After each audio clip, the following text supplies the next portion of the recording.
गईल भागिन कर बारी किस्मत वाला हो।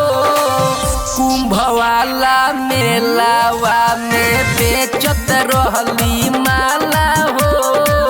कुंभ वाला मेलावा में बेचत रहली माला हो।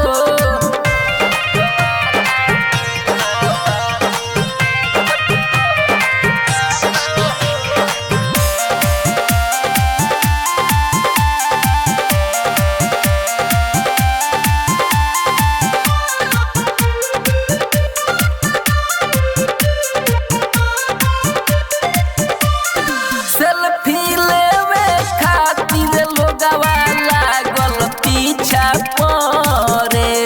माला बेचल छोड़ के चली गईली अपना घरे।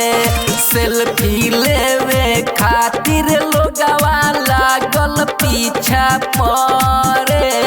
माला बेचल छोड़ के चली गईली अपना घरे। मंटू छोटू चौहान देखे खातिर ई तो जाला हो। कुंभ वाला मेलावा में बेचत रहली